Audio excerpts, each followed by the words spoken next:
Question is, can you hear me, EBS? I don't think you can hear us. Yeah, Can you hear EBS. us? Sorry, we're getting ourselves organized. Hang on. Yes, I think other people can. It's EBS. Lights on.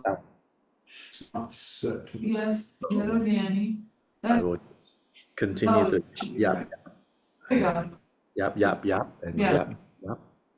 That's this, not that. You hear yap, yap? Okay. Yes. No, You hear try yap, the yap, yap? listeners. There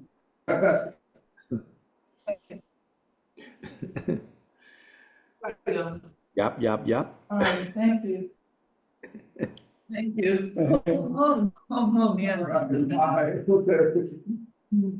I'm good. Yeah. Here. Can you all hear me? We can, thank you. Can you hear us? Oh, yes, I can hear very clearly. Okay, very good. Yeah.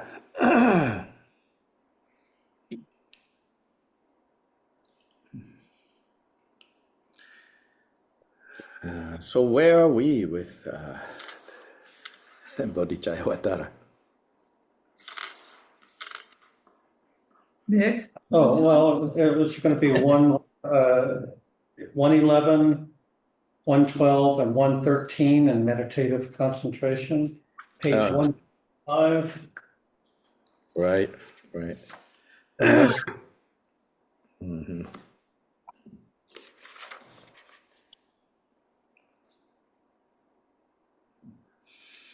Yeah, so Shantideva, continues going at it, from different vantage points, different directions. This chapter is basically this chapter is on meditative concentration, or I increasingly prefer the translation of meditative stability, or steadiness, keeping the heart steady so that it doesn't get moved by conditions that arise so easily, so that it's stable, it's steady. So then, how do we steady the heart? How do we steady the mind? So you could say that the activity, right? The act is to steady the mind, to steady the heart. As to how you steady it, how to stabilize it, there is also skillful and unskillful ways. Without going too much into all those other points, here Shantideva is wanting us to steady our minds, to stabilize our heart, on this dynamic of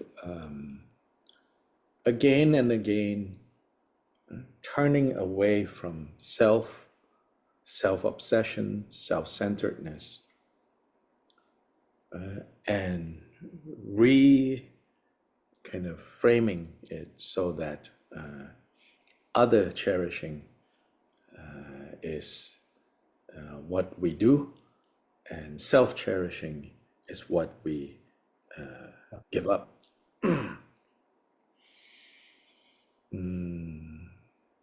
Then what gets included in this giving up of self-cherishing, he's frozen. what is given up,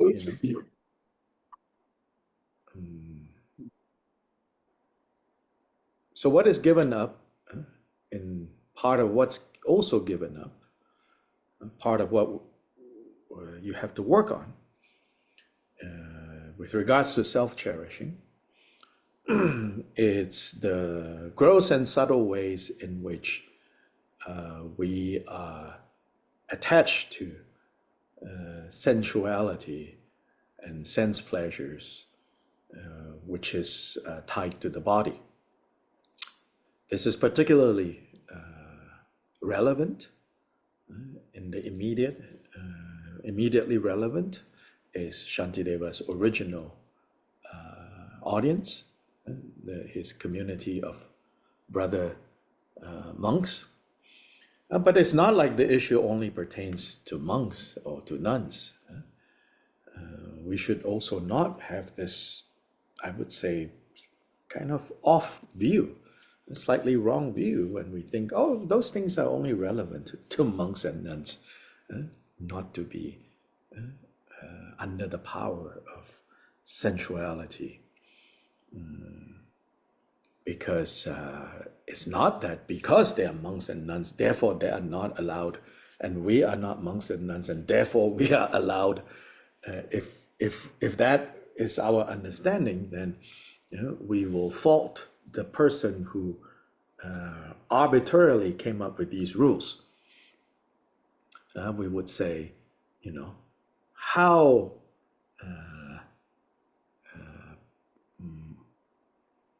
how troublesome it is, this rule giver, so that those who are monks and nuns are not allowed to enjoy, and then those who are not monks and nuns get to enjoy. Whether you're a monk or you're not monk, you're nun or not nun, monastic or not monastic, as long as we are hooked by sensuality, then we are hooked, The difference is only, do you have a very good insurance policy or not? So those who have taken these vows of training, and those who have taken more vows and guidelines for training, and they have a bigger coverage, their insurance policy. Yes, on one level, they are paying a higher premium, but because they can afford it, because they decided they can afford it, but also they know this gives us more protection from suffering. Sometimes I think we as in maybe teachers, and then those of us who are teachers in various different capacities, in wanting to translate the Buddha Dharma into terms that are more attractive to people who are unfamiliar, who are new, sometimes we shy away, we kind of, which is skillful, you don't want to kind of give people the wrong impression either, to think that, when you practice Buddha Dharma, you cannot enjoy life anymore. This you cannot do, that you cannot do, this you cannot have, that you cannot have. So it's skillful not to give people the wrong impression, wrong in one direction.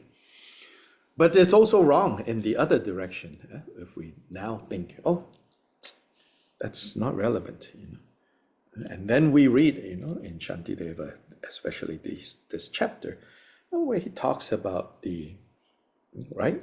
You must have noted, he talks about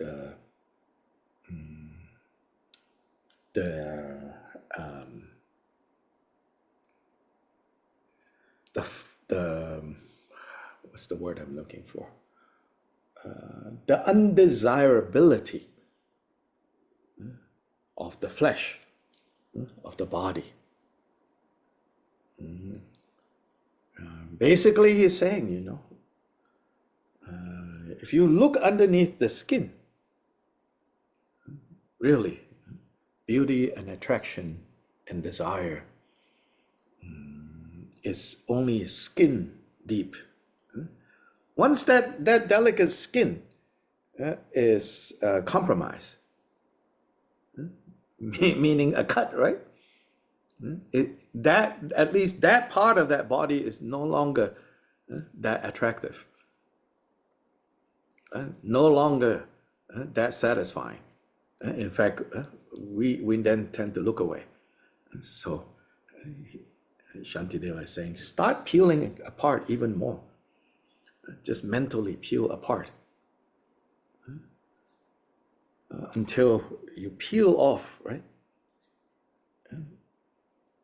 All the skin. That same person, that same body, minus one thing, skin.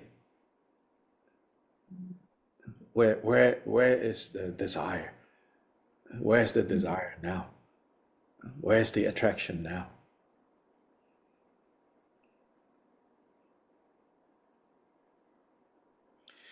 Now, of course, that is not the only thing that is in this bag of tools that we use to train.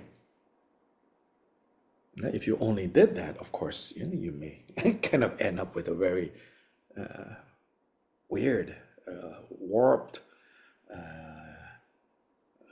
sense of what this is all about.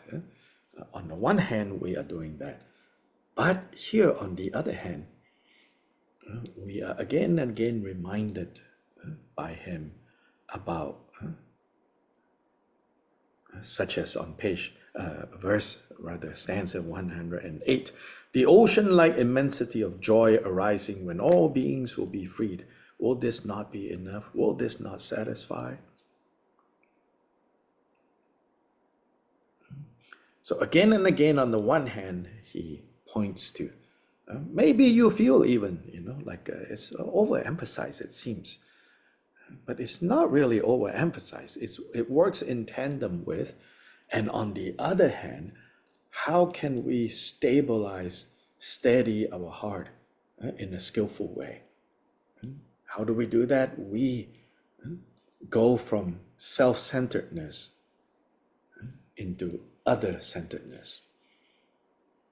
Even kind of re-evaluating what we think to be other-centeredness. So there's the unskillful other-centeredness, which is to be obsessed by them, to desire them in ways that are in the end for our own consumption, to satisfy our own agenda, our own desires, our own sense of possessiveness, satisfaction, sensuality, all of that. To be able to see that in fact underlies how we tend to relate to others. In a deeper way, Shantideva doesn't necessarily go into it here, but from elsewhere in the Dharma teachings, we also know, from elsewhere within the broader context of Buddhist training, we also know that we should look out for what looks like compassion, meaning what looks like caring for others, may actually be a form of possessing and controlling others, meaning grounded in the dictates of the self, the agenda of the self. So it's not a crude, I want you, I control you, I have you. It comes, kind of wolf in sheep's skin, so to say, masquerading as compassion when in fact it's serving the purposes and the dictates of the self, then appearing like compassion, And so elsewhere, Buddha warns against, like to be able to recognize what is the near enemy of compassion when it's not really compassion. So here in this chapter on meditative concentration or meditative stability, steadiness, Shantideva primarily is going back and forth between pulling us back from kind of other-centeredness in a self-serving way. So centered on others' beauty, others' attractiveness, others, sensually how satisfying they are. And that is grounded in, again, elsewhere, not so much here, but elsewhere it says that, at the root of like desiring people in that way is a certain desiring of yourself in that way. If you think of yourself as, really desirable, then this desire goes outwards as well. So there's some insights there about if that's what you want, if that's what you're looking for, I suppose you could also learn how to go attract others. First, work on how attractive you are to yourself. Then with that kind of confidence, you can go attract others. But if that's the kind of suffering you're interested in, I guess you could take these instructions and go there. But here the Buddha is saying, you start with looking at, just peel off this, how thin, is this layer? Just peel off this layer of skin, and then, standing there like the yoga mountain pose, but sans skin. Like that's not much, just sans skin. Then suddenly, it's more Halloween, not the funny part of Halloween, but the scary part of Halloween, rather than, oh. But he doesn't just leave us there. He's not saying, okay, end of story. Now you're disgusted with, what you used to be obsessed with, what you used to not get enough of, It doesn't leave us there. He says, but instead, turn your energy, turn your passion, so to say, in the direction of caring for others, benefiting others, pursuing Buddhahood, for not just your own sakes, for the sake of others. So 108, the ocean-like immensity of joy arising when all beings will be freed. Will this not be enough? Will this not satisfy? The wish for my own freedom, what is that to me? So even when, we have gone further than just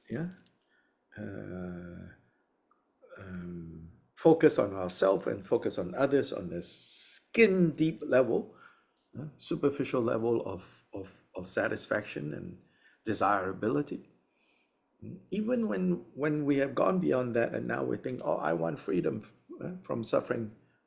I want. Even that here is said to be limited, to be unskillful, and in the end cannot satisfy. So instead, the work of bringing benefit to others will not then make me proud and self-admiring, because there, that is the part. When we desire others, when we, and then we now are more awake, we say, okay, we don't do that anymore, and now we want my own benefit. All that still goes to make yourself proud and self-admiring. But the work of bringing benefit to beings will not then make me proud and self-admiring. The happiness of others is itself my satisfaction. I do not expect another recompense. So to be able to bring happiness and freedom of suffering to others itself is the reward. Therefore, just as I defend myself from even slightest disparagement, in just the same way with regard to others, I should likewise have a mind protective and compassionate. And so he's persuading us that we can make this switch from self-centeredness to other-centeredness, and a form of other-centeredness that is different from our agenda-filled other-centeredness. Then now he goes into a little bit of using arguments that his audience, understands what he's saying. So there's a footnote there, right? The drop of sperm and blood belong to others. Yet through strong habituation, I came to have in its regard a sense of I, though in itself it is devoid of entity. So this is speaking to the Buddhist understanding of what happens at conception. So the drop of blood is, of course, is referring to the egg, the ovum from the mother, and then the one semen that makes it, and from these two coming together, and then we say the continuum, the mind, the moment of mind, the stream of mind of continuum latches on to that, and then for that lifetime, the sense of I, however subtle, that's how conception takes place, when this mind owns the coming together of such a small, right, microscopic level of two things coming together. Neither of those two belong to you, right? Neither of those two belong to you. Literally, it belongs to other. When that come together, then through strong habituation, then that's the beginning of the habituation. A sense of self becomes stronger and stronger and stronger and stronger and stronger. 9-10 months in the womb, outside of the womb, the I becomes stronger and stronger and stronger. On the basis of what? For the most part, on the basis of the body that developed from the coming together of the sperm and the egg. From there. So what he's saying is, if it is possible for such a strong sense of I to arise, and then through habituation to result in now, you find it hard to believe if someone says, you actually don't exist. You only exist, insofar as that you exist, you only exist, as a pile of processes. You're like, yeah, that sounds all not very nice, but and some days you're like, that's intellectually satisfying, but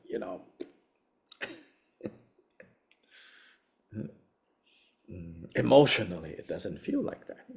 But he says, if you are able to do that,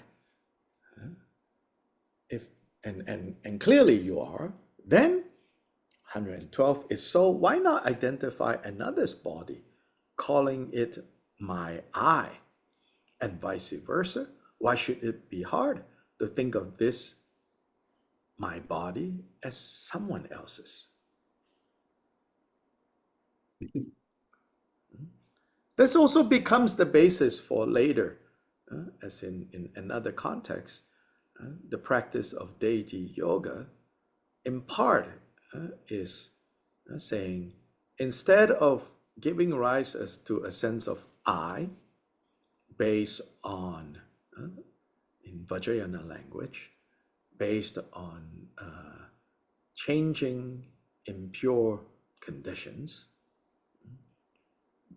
which means the 5 aggregates, and then ultimately back to this sperm and egg that belongs to someone else, to other people.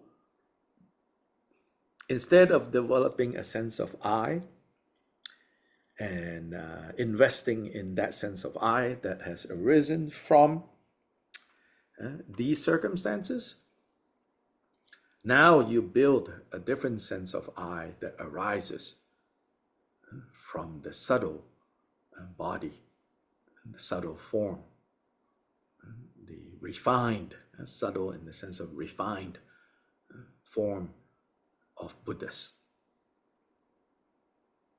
So you adopt another's body, so to say. You adopt the form of Buddha Shakyamuni. You adopt the form of Lady Tara.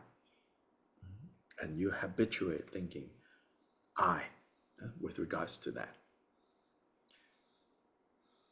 And with regards to this body, the less, the basic idea is that the less you are tethered to this body,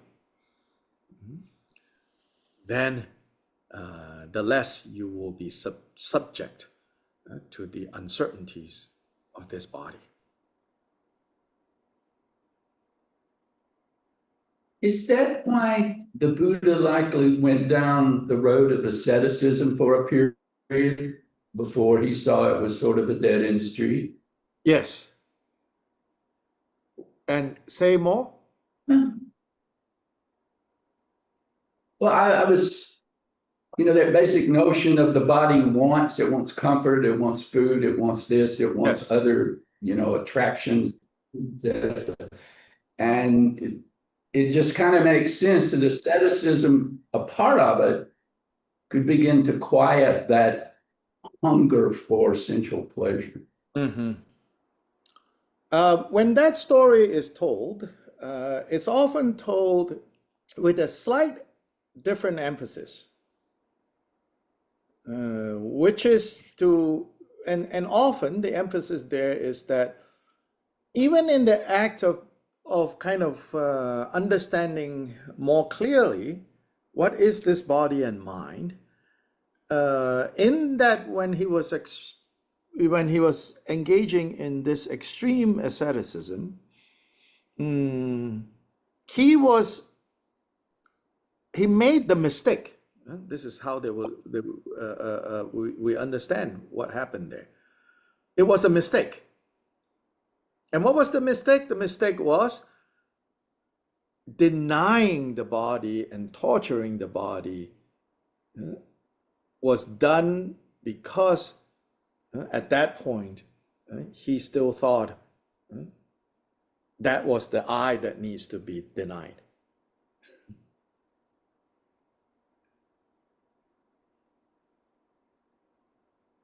And that ironically, right, even when he was working so hard to overcome the I, it was based on the wrong understanding that body.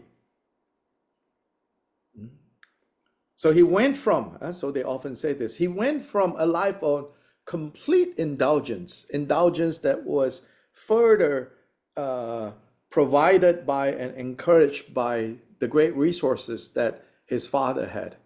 So they talk about him having 3 palaces, thousands of women to please him, all his material comforts taken care of, and all signs of decay and pain was systematically, the father did everything to remove that from his experience. So that was, what is the mistake there?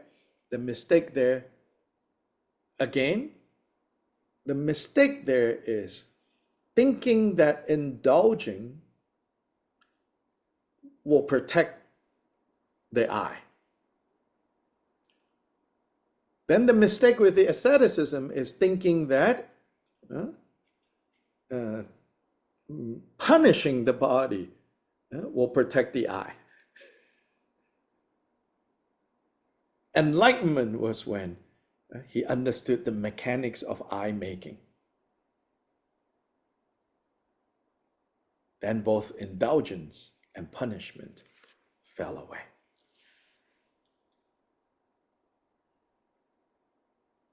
And so, yeah. Can I So ask you about, sorry. Mhm. Well, I want to go back to the sperm and egg meeting and the possession of that moment Yes. by an ego. So it sounds as if the By the understanding mind. is that, No need ego yet. okay, no ego. So the idea though is that I mean, it sounds like almost the biological survival imperative that, takes over once the sperm and egg have decided, have made it possible for there to be a body. And, I mean, that it's always like, why do we do this?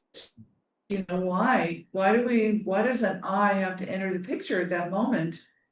And so you're saying it's like, it doesn't really, in a way, I mean, right? Could it be possible that there's a body created and no selfish possession of the body? And I don't know if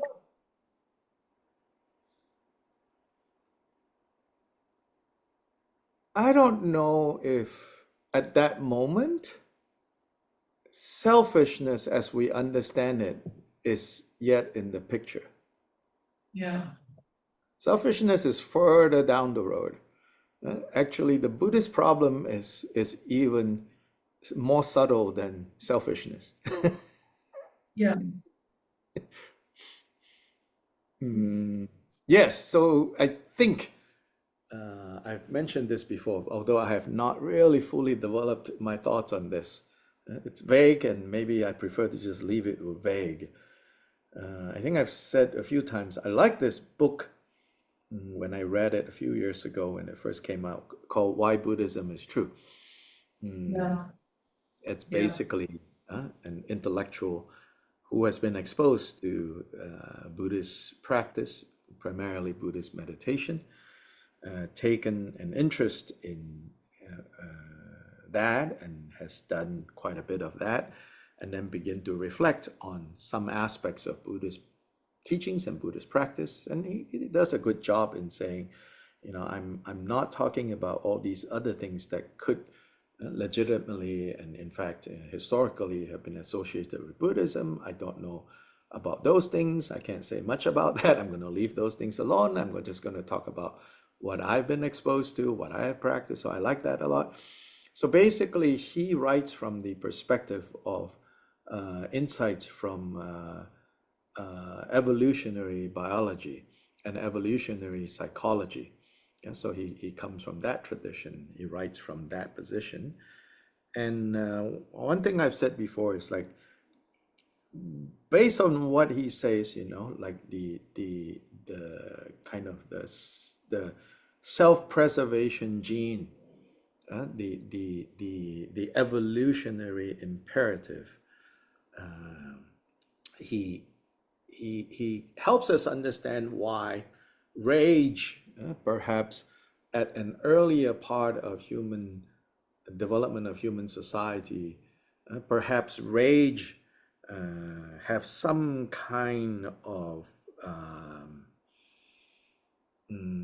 role to play that is positive in terms of evolution. But then also how that rage now is in fact destructive, self-destructive. At this point of the evolutionary cycle or trajectory, that it's now counterproductive. So he gives I can remember, I mean, he gives a few examples. One that I can remember is like road rage, right? The meaninglessness of that, and then of course the obvious harm of that. But what he doesn't do, which I felt, is that he never comes out to say that the Buddha's project is in fact very, very, very radical, and given now what we understand about the evolutionary imperative. It's very, very, very radical, because what the Buddha called thirst, Trishna, or Tanha in Pali, Trishna, literally it's a metaphor, thirst. So normally translated as like grasping, right? So in fact, maybe what Buddha identified to be this thirst, to be this grasping, is something as basic and as fundamental as this drive for self-preservation. And that, you know, Buddha is trying to like stop that, which has really interesting implications, you know, even intellectually, like, whoa, wait.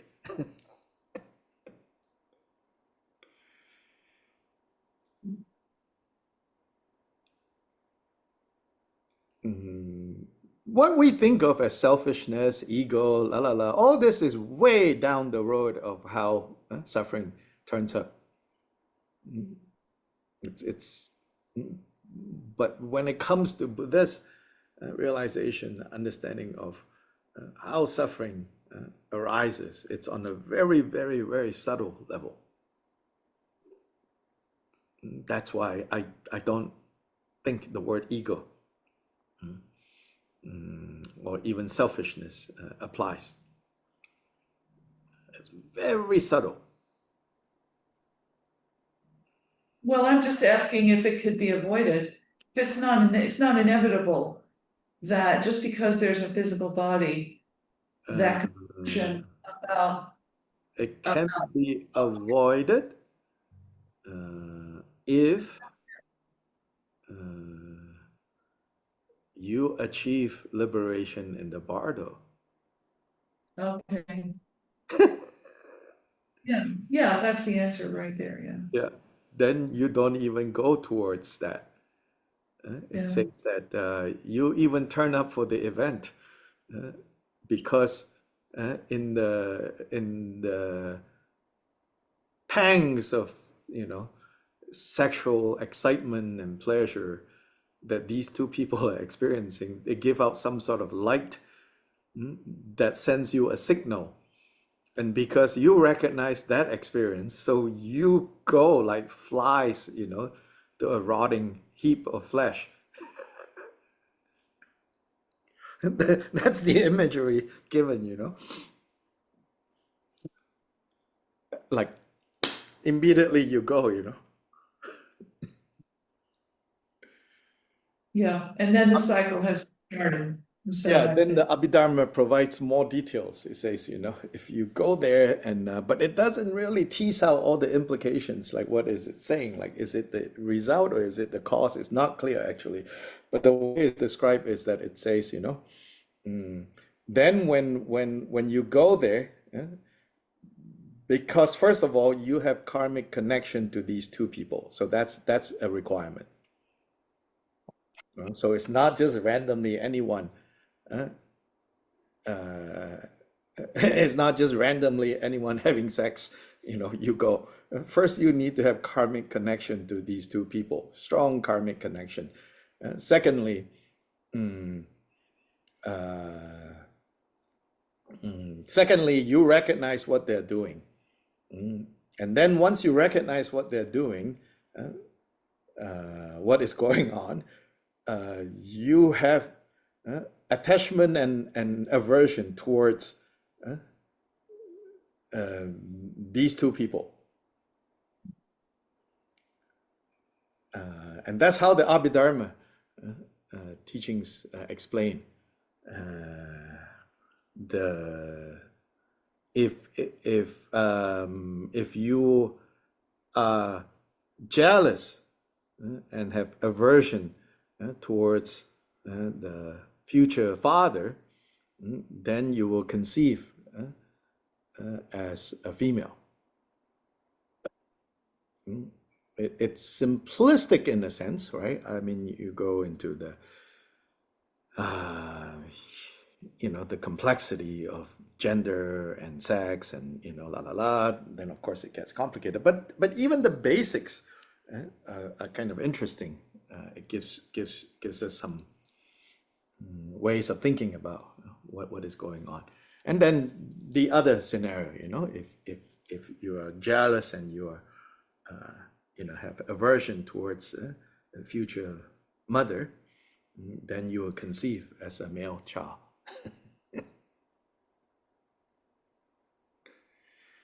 Now, it's not the case of either 0 or 100. Then in Deity Yoga, more advanced creation stage instructions, there are instructions on even so now you have gone through the bardo, you are ready to conceive again, you did not achieve liberation, but again, it's not either 0 or 100. It doesn't mean therefore you should just mindlessly conceive give rise to attachment or aversion, attachment, desire towards the father, or aversion towards the mother, but you can recognize them as deities in union, and then you take birth not on the basis of attachment or aversion, but on the basis of arising as a deity yourself for the benefit of others.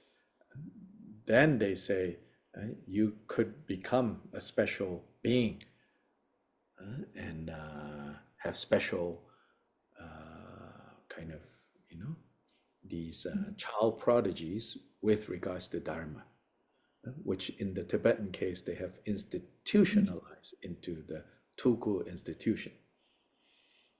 Beyond the Tulku institution, how it's, the reincarnate lamas phenomenon, beyond the Tulku institution, which for sure is an institution with like property tied to, significant sometimes, and not always, significant property and land and ownership and relics, right? Like religious objects that gets passed down from generation to generation. Independent of that institution, the notion of a child being born with very special connection to Dharma is related to how you take conception, even if you are not able to achieve Buddhahood in the bardo. So there are instructions and practices that are geared towards that point of our journey, so to say. Are there other specific practices other than equalizing and exchange practices for stabilizing and steadying the heart and mind? Yeah, many, right? And specifically here, just to really like reflect on these verses, to take them into your own mind, your own awareness, your own understanding, and then to train yourself in this understanding beyond the cushion. Yeah, in some ways, I would say it's more important than the formal sitting down. The formal sitting down is necessary at certain other points on the path, but especially now, the more we remember these different arguments given, these different ways that Shantideva is persuading us to go from self-centeredness to other-centeredness, on a more kind of natural way of folding this insight into our lives again and again and again and again, using life experiences, using day-to-day life happenings, can be very effective, can be very powerful, but that requires that we're intentional about looking for these lessons. So sometimes people say, oh, life can be, you don't need to read books, you can read life. Yes, but if that's just an excuse not to read books, as in Dharma books, right, then you're not doing anything in particular. But between the two, right, if you really have learned how to read life, then yes, set aside the books. Not you going to college, not talking to you, talking to the retirees. Boy, Hello, boy. Yeah, maybe I'll drop out. Yeah, no, that's not a message for you. So, between the two, some of us have read too many books already, right? So books are not going to answer what we're looking for at this point. Yeah? We've read too many books already. Then don't, then look for, like lessons are there to be learned, but in order to know how to learn those lessons, then this becomes helpful. Hopefully, this is necessary. A book like this is necessary. a book club like this is necessary because it helps us formulate, right? It helps us bring into focus the lessons that are available in our day-to-day lives. And that can stabilize the heart, can steady the heart. So we need to be dedicated to, throughout the day, sort of mindfully keeping this in our kind of in center, so we can keep integrating those truths. Yeah, yeah, of course.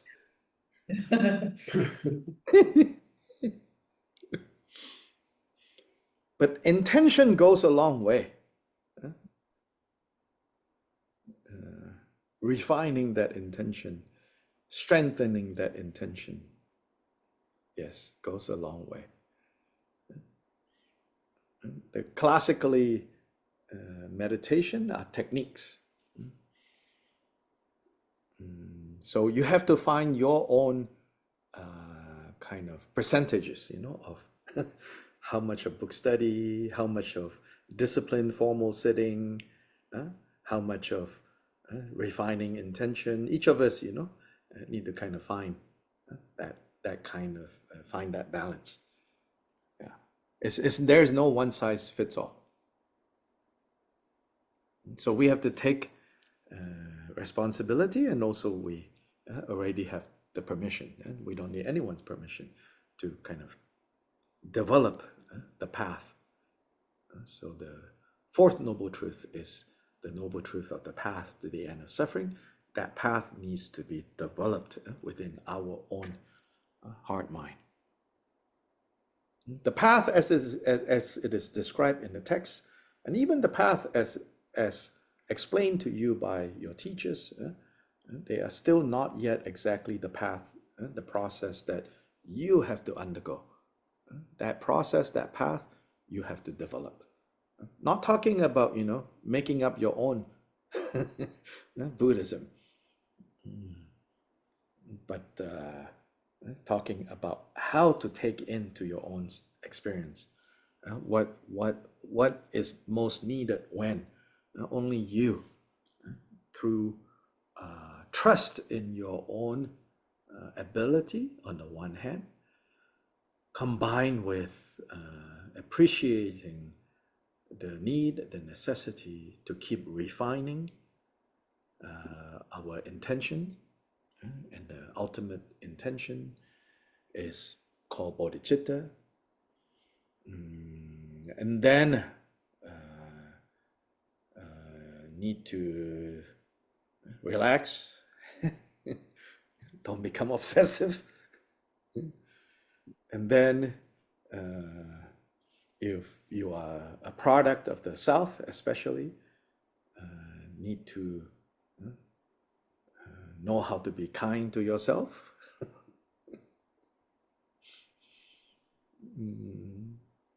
All of that,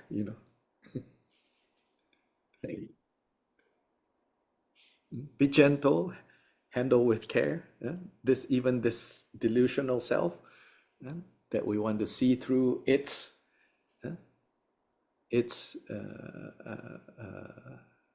dance, even with the delusional self. Be kind.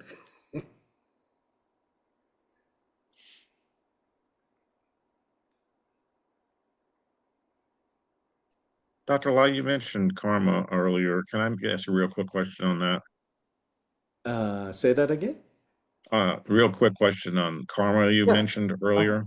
Sure. Is this idea of working through your karma during a lifetime, is that a Buddhist concept or is that more of a Vedic concept? That is, I don't know what that concept is, but yeah, it's not. I mean, when people say that they could be describing what Buddhist practice is aimed at, but that's not necessarily a Buddhist expression. So that would be a more accurate what I mean. Yeah. It depends, right? I mean, maybe, working through your karma is describing some of what we are doing here. But that phrase isn't, because you cannot resolve karma like, that's more like resolving maybe childhood traumas, resolving, that's more like therapy and what therapy can do.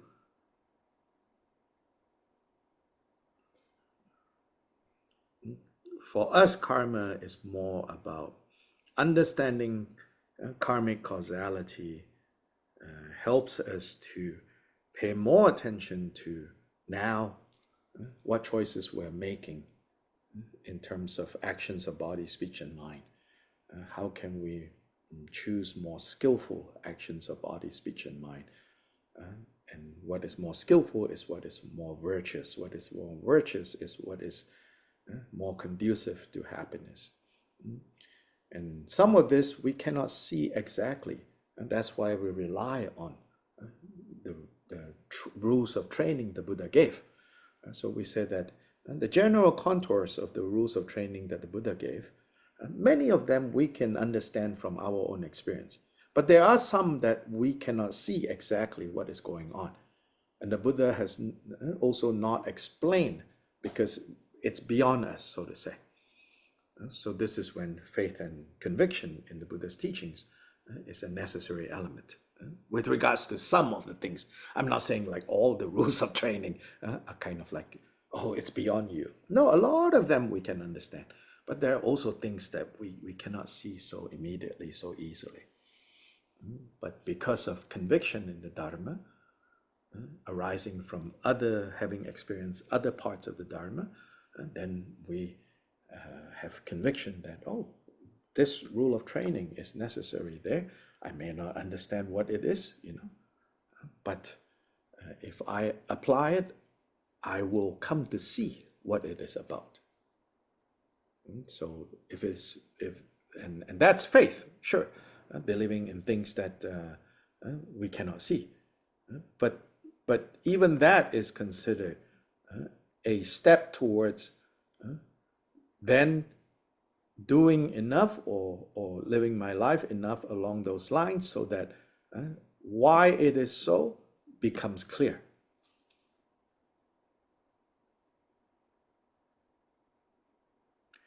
And karma is not just about actions. Karma, like physical and verbal actions. Karma is also mental, emotional action. And so that includes, right, when suffering turns up, how do we respond? How do we react when suffering turns up? That is also karma.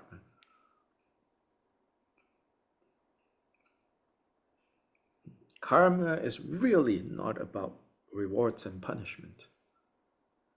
It's very important we move away from that kind of understanding of karma. It's not about rewards and punishment. It's not about deserve or not deserve.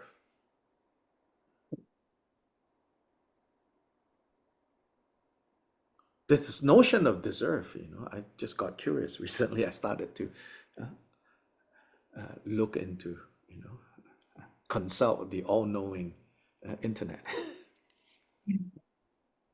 I was like, what is this notion of deserve? I asked the different AIs. And the more I read, because in some ways this deserve, not deserve, is quite alien to my upbringing. And my upbringing is not even explicitly Buddhist. I think just, generally the culture that I grew up in, which those of you who don't know, I grew up in Malaysia, in Asia. Malaysia is quite diverse in terms of being Asia, and so there's one, what is it called? Tourism ad. There's this little catchy little tune. It says, Malaysia, truly Asia. In a way it is, because the major ethnic group of Asia there, Chinese, Indians, the Malay. It's really like the Malays, the Polynesian side. It's all there. So I grew up in that cultural context, and so really, this notion of like deserve or not deserve, as the way you look at your life, or you evaluate things that happen to you in life, like people saying, no, you deserve this, either in a way like, yeah, something's bad is happening to you, you deserve it, or you deserve this chance in life, you deserve this break. It's like, it just like watching movies. I started to notice like how often people talk about this, using it in both cases. When good things happen, when bad things happen, you deserve this, I deserve this. And so I really got very curious. I was like, what is this business about, evaluating or responding to good and bad things that happen in your life, through the lenses of deserve and not deserve? And then I look and I read, and I'm like, oh, this is not my way of, framing my universe. And then I would argue and say, like, oh, so this is not Buddha's way.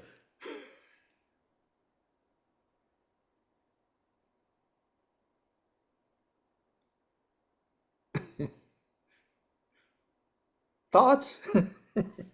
What did AI tell you about deserve? Oh, it's based on a judgment of whether, it's fitting. Nothing that mind-shattering. I think it's what everybody, walks around, everybody here, in the US, it seems, walk around thinking about. It's hard for me to imagine not having that. But yeah, I know it's hard, but a lot of the world doesn't. Right, and help me understand, because it's hard to stand back from it. It's so pervasive how it functions. Mhm. That How what function? how it functions, the presumption that I deserve or don't deserve, or other people's deserve, or they don't Yeah. deserve. So how does it function? I mean, maybe you need to explain to me how it functions, because I don't understand how it functions. It's hard to, I guess what I'm getting at, it's hard to imagine living without it. Oh, well, the burden is on those who believe that to explain that. Not to be difficult here, just saying, I don't know. Okay. And then if we're Well, I going thought to it was a discuss it, I typical will say, concept. you don't get to say you don't know, because that's how you operate. You all operate, It's our primitive notion of karma. But it's not, Mhm.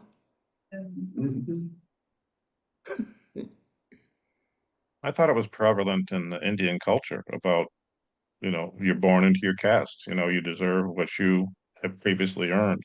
That's not it, really. That's, I think, the West trying to understand what Indians feel about karma. So, what would you say the main difference would be to live life without an idea of deserving or not deserving? See, there's a difference between the idea, and that's what I'm referring to. Like walking around with the idea of like, you deserve or you don't deserve. So okay, so when you say, so something good is happening, right? Hmm. Or something good you wish should have happened, but did not happen, right? Right. And you say, but I deserve this. I worked so hard, Then to me, what that sounds like is somehow somebody owes you something. Yes. Yeah. God, Yeah. the laws of fairness, For me, I worked very hard for something, it did not happen, and I'm like, if it is not that consequential, I'm like, If it is really consequential, maybe I'll curse, like, but it doesn't. It doesn't go into like, I got cheated. So do you think that is connected too with this idea of a just universe, I think so. It's related to that. Yeah. not having so And much? for that, right, you can turn karma into that karma reflects a just universe, you see? But then when you look at how karma is taught by the Buddha, it doesn't carry that sense. Mm-mm. Not that you cannot tease it into that direction. I'm not saying that, You Mhm. could. But it's not there in the, original sources. It's causes and conditions. Yeah. Causes and conditions. Somewhat impersonal. Yes. Like, so let me ask you a question, like, how often, like, if you were not looking, and you trip or you fell, yeah? When that happens, how often do you go, oh, I deserve that? Yeah, Less often, I think, than some other happenings in your life. Why? Because you think, oh, that's just gravity. The fact that something falls and breaks or doesn't break, right? That's easier not to operate for those who operate within deserve and not deserve being a common reference point. When things of that sort happen, right, you don't think that much about deserve or not deserve. But once it's something, some situation, some person that you invest a lot, when you are emotionally invested in, many of you guys immediately go into the deserve, not deserve mode. It also seems to very much solidify I-ness.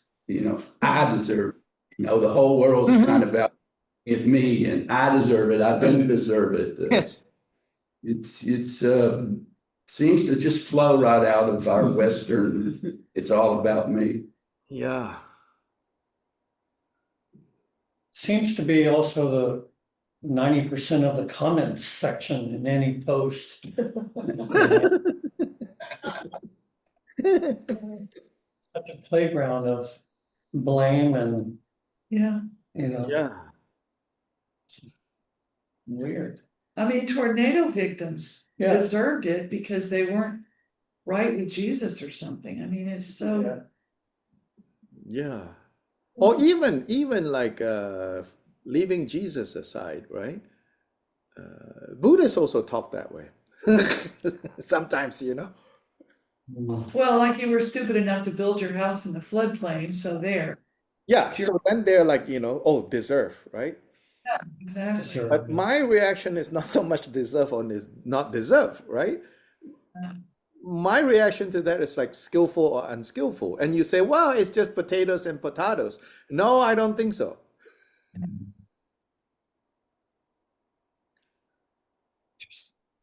Language matters. Even if language has limits, but language matters because a lot of how we process reality is through language, right?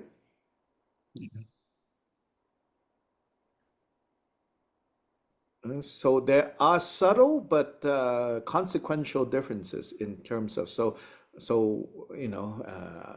which is to persuade you to intentionally pull yourself out of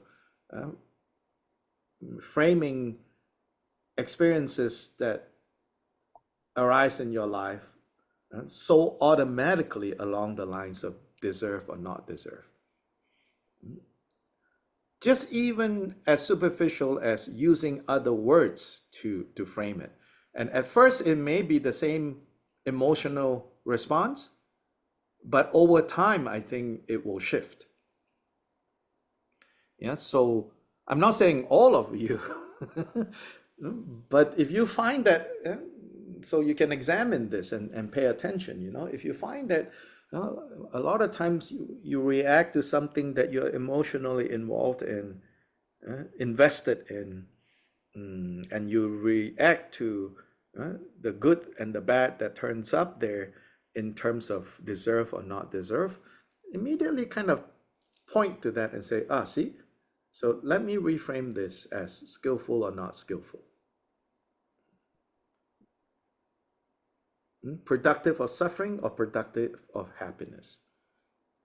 Just like that, yeah? Make it more neutral, so to say. And then less judgment.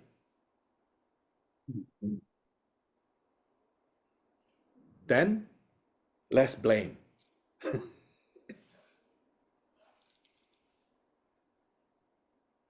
And we seem to just go swing this extreme of blaming someone else, blaming yourself, blaming someone else, blaming yourself,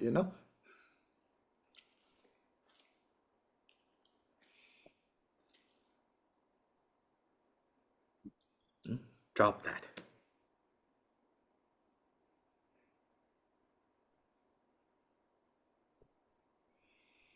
I thought it was interesting. You referred to one being becoming enlightened in the Bardo. Mm-hmm. I thought the Bardo was like a stasis place. No. Apparently not.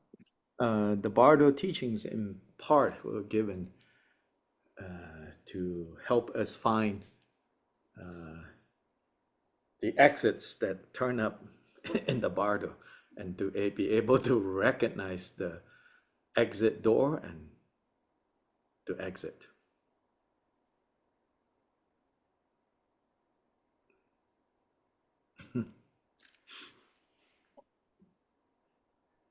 So I don't know if you want to expound on that any further, but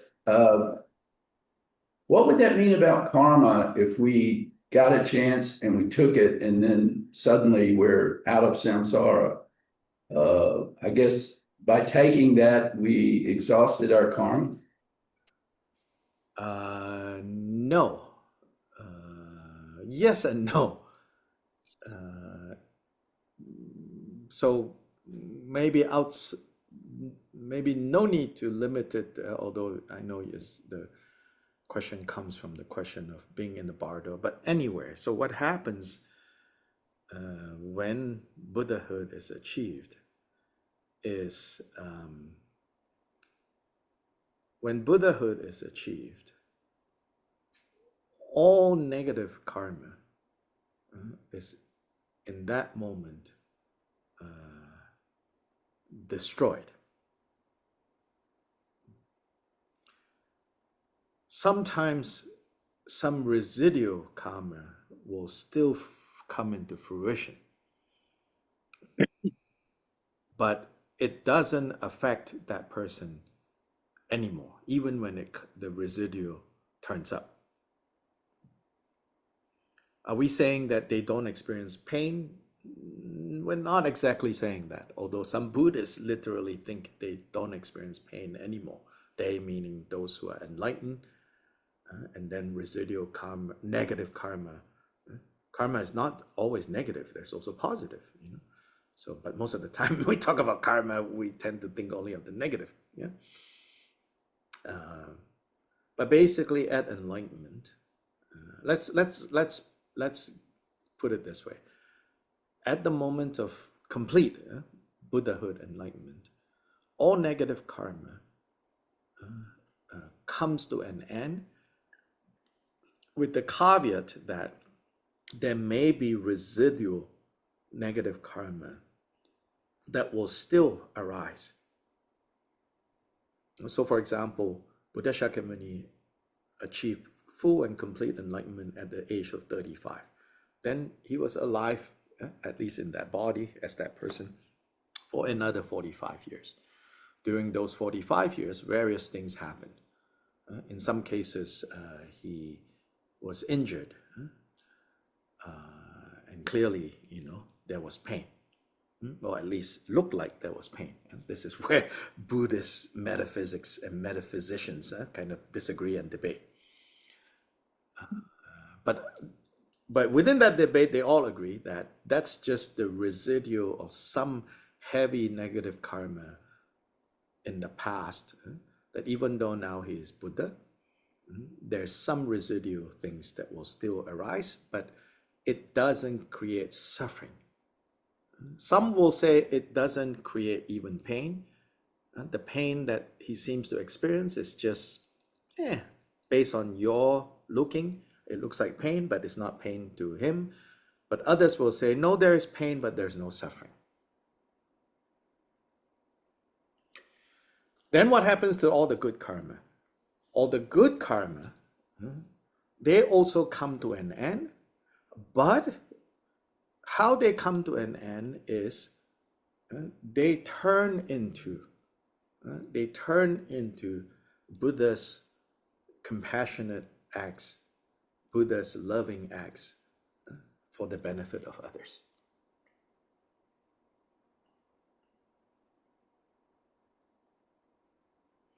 Then there is a third sort of position that says that even the residual karma that manifests, residual negative karma that manifest, like in those 45 years, they also turn into Buddha's loving and compassionate acts for the benefit of others. How? Because each time when some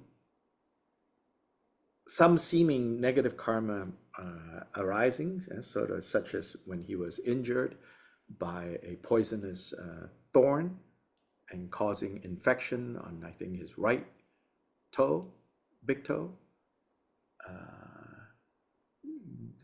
So he experienced pain, but he did not experience suffering. But not only that, when that happened, his students asked, what is going on? Why is this happening? Shouldn't you be now free from this? And that gave him the occasion to teach them about the inexorable nature of cause and effect unfolding. That even someone who is perfected now, there will still be residual negative karma if that karma has been created. And so this is said to be the Buddha's kindness.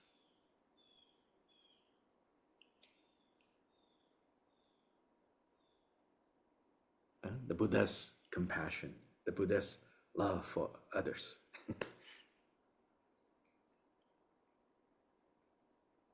Giving what is most important to others for them to protect themselves, which is be careful with unskillful actions that will bring about suffering.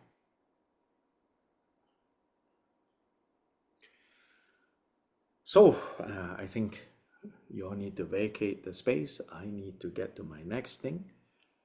So we will stop here this Sunday. Next Sunday, I have a 2-day mindfulness of breath program at Urban Dharma and over Zoom. So I won't be able to join you guys. The following Sunday, I should be able to. I think so. That would be November 2nd.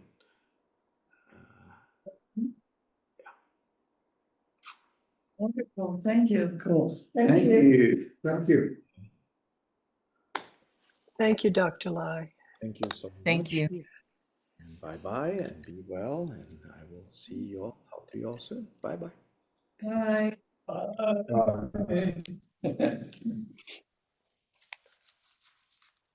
Hey, guys. Oh.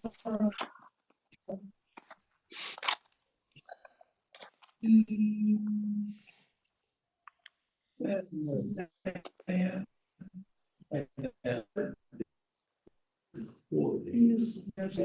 Anything?